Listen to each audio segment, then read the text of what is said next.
Et salut tout le monde, c'est MT, j'espère que vous allez bien car aujourd'hui dans cette vidéo on se retrouve pour la présentation d'un boîtier. Vous l'avez vu dans le titre, il s'agit d'un boîtier de chez Enermax, le Marble Shell MS31, il est juste à côté. Hop. Exactement celui-ci. Et pourquoi je veux vous le présenter? Simplement parce que c'est une deuxième génération donc du Marble Shell. En soi, ça reste un boîtier qui pour moi est assez joli esthétiquement parlant, qui a un design qui change au niveau de la façade. De là, vous le voyez au niveau du carton et au niveau du dessin. On n'est pas sur un boîtier commun et en même temps, on va avoir quand même une qualité assez haute grâce en fait à l'expertise de chez Enermax. La question étant de savoir, c'est est-ce que ça vaut le coup aujourd'hui face à d'autres concurrents? Est-ce qu'au niveau des performance on y est ou pas? Bref, c'est ce que je vais vous tester dans cette vidéo. Pour ceux qui connaissent, vous savez ce qui va se passer. Pour les nouveaux, on va tout simplement donc faire l'unboxing de ce boîtier, puis moi je vais le tester avec une configuration type que j'utilise pour tous les autres boîtiers afin de pouvoir tous les comparer sur une seule et même installation. Et puis après on va voir ce que ça donne d'un point de vue airflow avec un test de fumée et puis une petite conclusion pour savoir si au final je peux vous le conseiller ou non. Bref, si vous aimez ce type de vidéo, n'hésitez pas à me le dire directement en commentaire, à mettre un pouce bleu en vous abonnant, à activer la cloche de notification pour être au courant de toutes les prochaines vidéos. C'est ce qui me soutient et m'encourage à vous produire ce type de contenu. N'hésitez pas à me dire en commentaire si vous avez des boîtiers que vous souhaitez que je teste à ce moment-là. Je pourrais très bien les demander aux marques ou tout simplement les acheter pour pouvoir vous les tester. Celui-ci m'a été envoyé directement par Enermax. Ils m'ont fait confiance pour présenter leurs produits. J'ai déjà travaillé plusieurs fois avec eux. Je vais avoir d'autres produits aussi à vous présenter sur la chaîne. Ils m'ont simplement envoyé le boîtier, ils m'ont dit voilà, fais-en ce que t'en veux, une présentation ou n'importe quoi. Voilà, donc clairement du coup je suis entièrement libre de vous dire tout ce que je veux dessus. Voilà, donc avant d'attaquer par la partie unboxing de ce boîtier, cette vidéo est sponsorisée par le partenaire de la chaîne qui est VIP YourCDKey, donc je vous mets un timecode si vous souhaitez passer à la sponsor. Sinon je vous dis à dans une minute, je vous laisse le temps de vous préparer à votre meilleur petit café et puis on va attaquer après par l'unboxing de ce beau Enermax Marble Shell. C'est parti! Et là, on se retrouve sur le site de VIP YourCDKey et ce qui va nous intéresser, ça va être les clés Windows 10. Donc là, il propose une clé Windows 10 Pro à 17,40 €. On fait acheter maintenant pour la mettre dans le panier. Puis on active avec la petite réduction, donc le code MHT18. Donc MHT18, vous cliquez sur accepter donc, ou appliquer et ça vous fait la clé à 12,18 € à l'heure actuelle. Vous soumettez la commande. On va choisir le moyen de paiement, moi je passe par PayPal. Une fois que c'est fait et que c'est validé, et du coup vous allez directement dans le User Center pour pouvoir voir où est votre commande. Après vous cliquez sur voir la clé secrète, vous avez le détail, puis en dessous vous avez obtenir la clé, vous cliquez dessus et la clé apparaît. On va simplement faire un copier-coller, puis on va ouvrir les paramètres d'activation de Windows. Vous allez coller la clé donc dans le champ pour pouvoir saisir la clé d'activation de Windows tout simplement, puis vous cliquez sur activer. Là ça va chercher pendant quelques secondes et après votre Windows est activé. Mais ce qui va aussi nous intéresser, ça va être les clés Office pour le pack Office, donc Word, Excel, etc. Donc là on va prendre la version 2019 qui est de base du coup à 38,60 €. Donc là il nous dit attention qu'il doit le confirmer via le compte Microsoft. Avec le code MHT18, on l'a avec 10 € de réduction, donc à 28,95 €. Moi, je réutilise PayPal. On se retrouve dans le User Center pour retrouver la clé au même titre que pour la clé Windows. Ça ne change pas. Après, on va sur le site de Microsoft avec Office Center. On copie-colle la clé comme pour Windows, c'est la même chose. On fait suivant. Et après, on va se retrouver directement donc dans notre espace Microsoft. On va pouvoir installer le pack Office car il a été activé avec succès et on le retrouve sur notre compte. Et voilà, la sponsor étant terminée, on va directement attaquer par l'unboxing et la présentation de ce beau petit boîtier. Et puis on y va. Allez go! Et donc là on va attaquer par la façade avant. Comme je vous l'ai dit, on a vraiment du coup différentes zones un petit peu en fait cassées si on peut dire ça. Vous avez donc des trous avec à l'arrière donc un mesh. Cette façade est pour moi vraiment très jolie. On a le logo Enermax, elle change d'habitude. C'est vrai que c'est vraiment pour moi en fait très agréable de pouvoir voir ça et j'aime bien en fait ces boîtiers qui sont originaux d'un point de vue visuel. On a quand même du relief, ici j'y place carrément presque un doigt, donc franchement ça reste ok. Qu'est-ce qu'on va avoir derrière cette façade? Néanmoins, hop, jolie comme elle est, et là vous allez avoir donc un filtre anti-poussière aimanté. On va se retrouver avec les trois ventilateurs blancs ARGB qui sont fournis derrière. Au niveau de l'emplacement, vous allez pouvoir placer donc trois ventilateurs en 120 mm, deux ventilateurs en 140 mm. Clairement, du coup, on va pouvoir mettre tout ce que l'on veut d'un point de vue système de refroidissement sur la façade, ça ne sera pas un souci.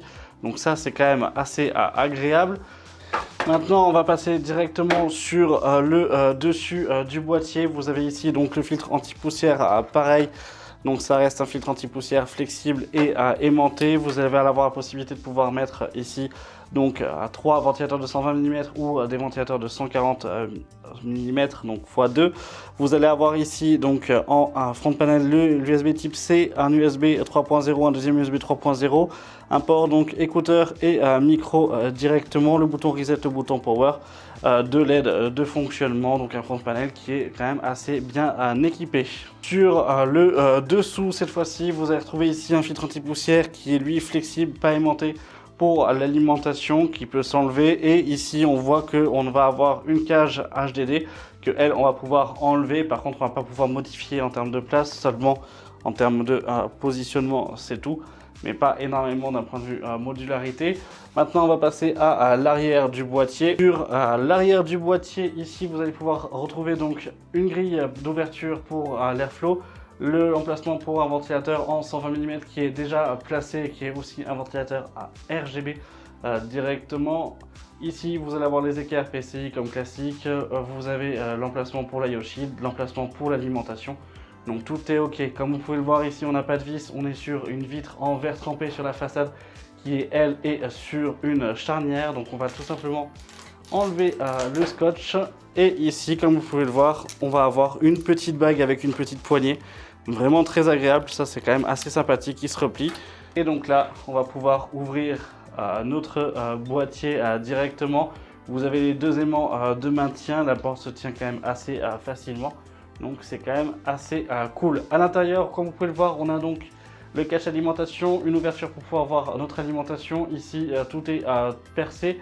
Vous avez des pré-perçages pour pouvoir mettre des ventilateurs de 120 mm si besoin. Vous avez 3 passe-cloisons ici, 2 passe-cloisons sur le côté droit pour pouvoir avoir là donc câble d'alimentation, câble de carte mère si besoin et câble de carte graphique plutôt. Sur le dessus, vous allez pouvoir retrouver aussi 2 autres passe-cloisons.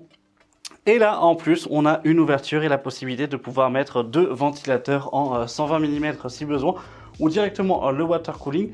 Donc en termes d'emplacement, c'est quand même assez bien fourni. Vous avez des caoutchoucs pour les passe-poisons uniquement sur ces deux-là.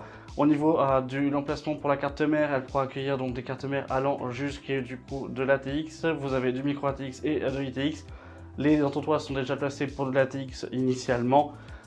Hop. Ici, on va enlever la documentation et on va ouvrir l'arrière pour voir ce que ça donne.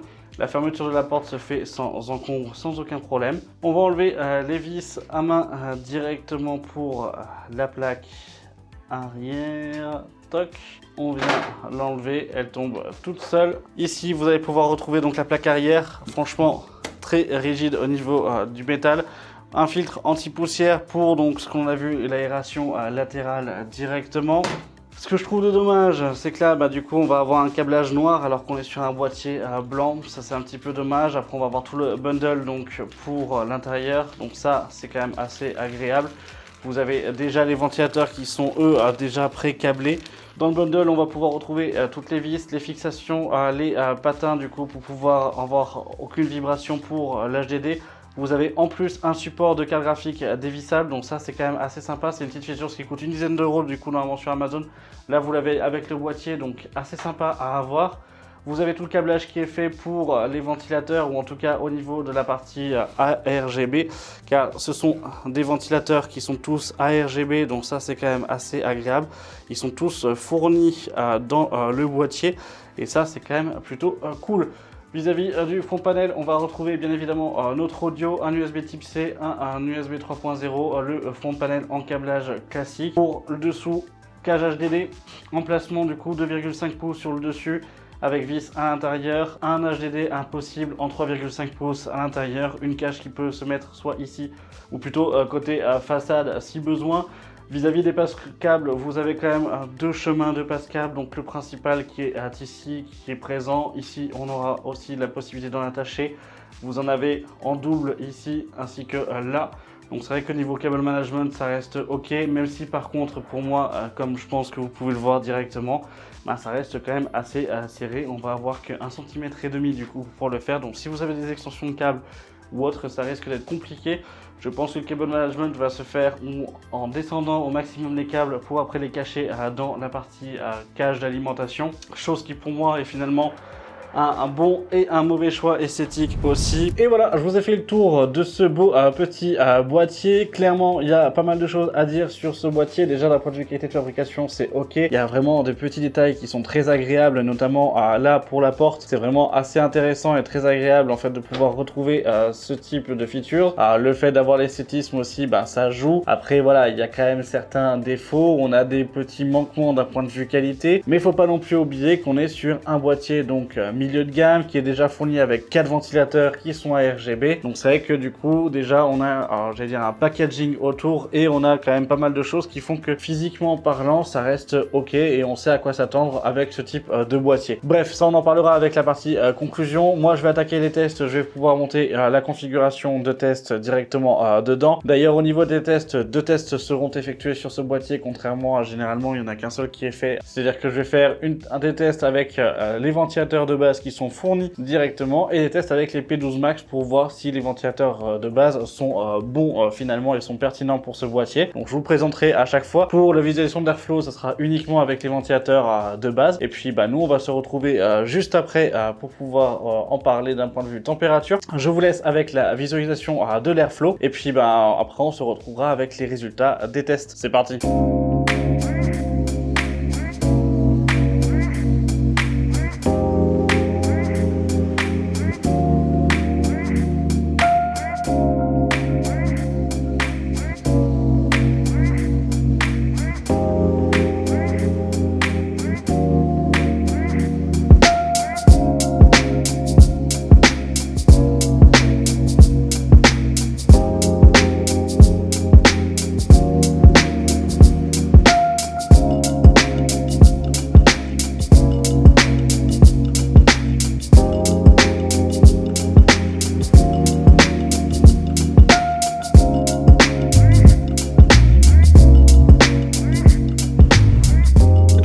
Se retrouver avec les températures de la configuration de test avec les ventilateurs d'origine. Pour la carte graphique, on est à 79 degrés, 70 degrés pour le processeur et 30 degrés en idle sur le bureau.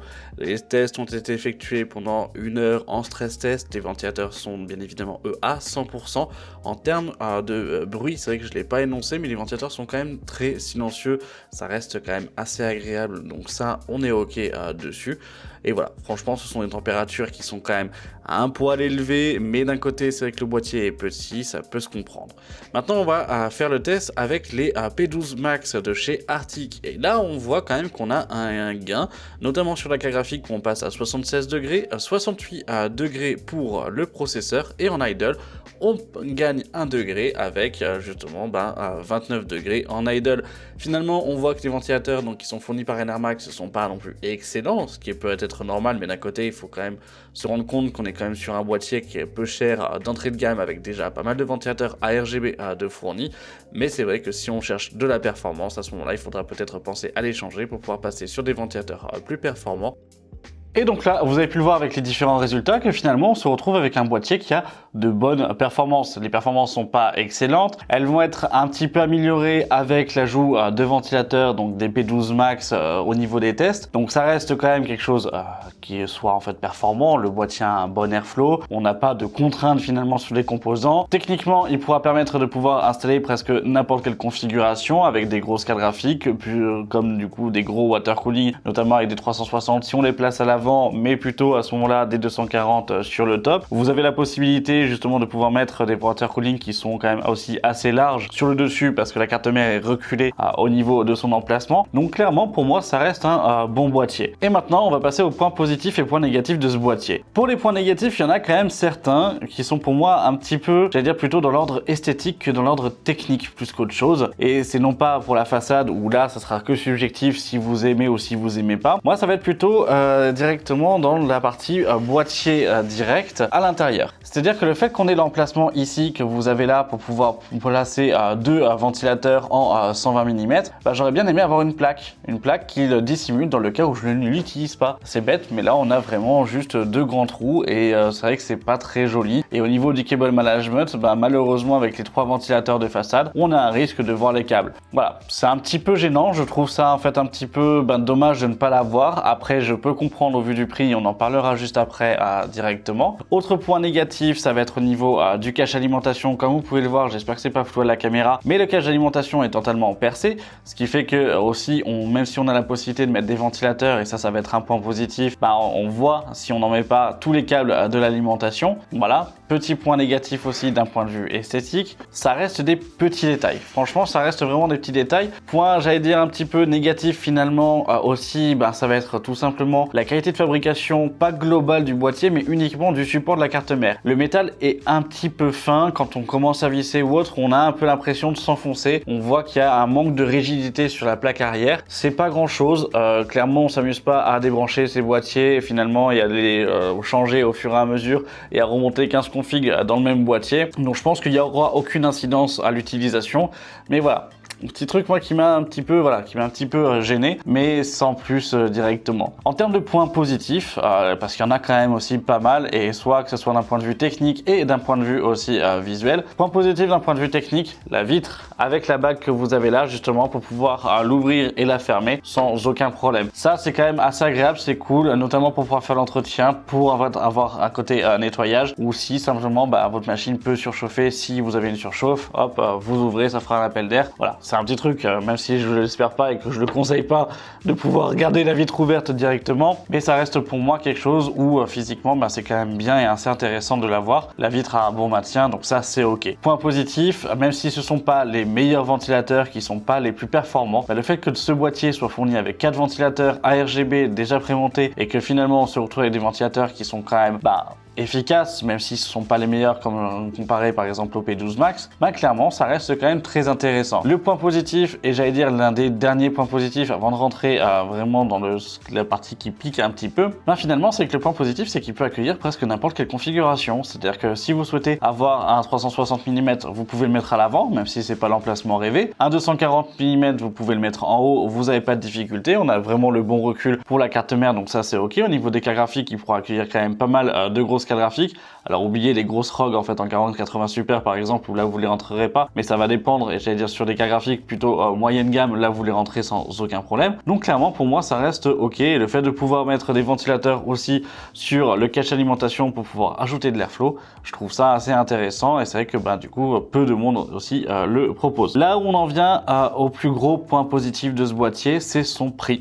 Clairement son prix là, Enermax tape quand même assez fort, et le fait d'avoir tout ça dans ce packaging finalement avec ce prix là, c'est quand même assez intéressant, car au niveau de son prix on est aux alentours des 80 à 90 euros en fonction des sites marchands. 80 à 90 euros, il y a peu de concurrents qui vont pouvoir en fait s'y mettre dessus. Je vous avais présenté récemment donc le A21 de chez Asus, et clairement là on a le support en fait ATX sur celui-ci alors que le Asus ne l'avait pas, et en termes de performance, même si on est un peu moins performant niveau airflow, finalement ça peut rester aussi un des concurrents. On va retrouver d'un point de vue concurrence globale par exemple des 4000D ou autre. En termes d'airflow, en termes de qualité de fabrication, le 4000D sera un petit peu au-dessus. Donc si je devais le classer finalement, ce sera pas mon premier choix dans ces termes de tarification, mais le fait qu'il y en ait des ventilateurs déjà présents, qu'on n'a pas besoin de les rajouter, que d'un côté on a quand même cette possibilité de compatibilité qui est quand même assez large, finalement ça me fait dire que peut-être que dans le top 10 des boîtiers, il serait bien placé, il trouverait bien sa place à l'heure actuelle. Voilà, donc pour moi c'est vraiment quelque chose où je tenais à vous le présenter finalement, parce que il est quand même assez intéressant. C'est pas le meilleur boîtier, ça malheureusement du coup je ne peux pas dire que c'est le meilleur boîtier. Il y a encore des pistes d'amélioration à Enermax, si vous m'écoutez, je pense que vous m'écoutez, il y a des pistes d'amélioration, notamment peut-être du côté qualité, ou simplement, c'est peut-être bête à dire, mais enlever un ventilateur pour pouvoir avoir peut-être des ventilateurs un peu plus haut de gamme à ce moment-là, histoire d'en avoir juste 3 de fait, pourquoi pas, ça peut être un plus directement. Bref, voilà, des petites améliorations, mais surtout ne perdez pas le côté de la bague